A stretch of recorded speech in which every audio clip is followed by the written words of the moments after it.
ఓం నమ శివాయ. హాయ్ అండి, అందరికీ నమస్తే. మన కాశీయాత్రలో భాగంగా 5వ రోజు మణికర్ణిక ఘాట్ గురించి తెలుసుకుందాము.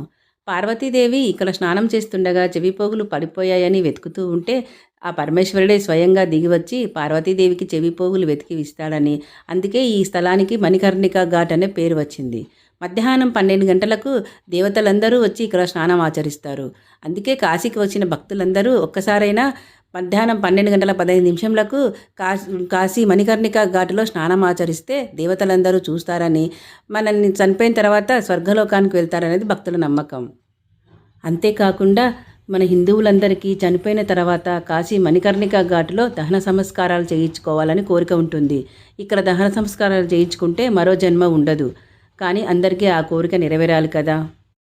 సంవత్సరంలో 365 రోజులు 24 గంటలు నిత్యం ఇక్కడ దహన సంస్కారాలు జరుగుతూనే ఉంటాయి. కాశీకి వచ్చిన భక్తులందరూ ఒక్కసారైనా మణికర్ణిక ఘాట్లో స్నానం ఆచరించి ఆ కాశీ విశ్వనాథుని అనుగ్రహం పొందుదాం. ఆ తర్వాత మేము శ్రీ కాశీ విశ్వనాథ స్వామి దర్శనం చేసుకున్నాము. హరహర మహాదేవ శంభో శంకర. నెక్స్ట్ వీడియోలో డే 6.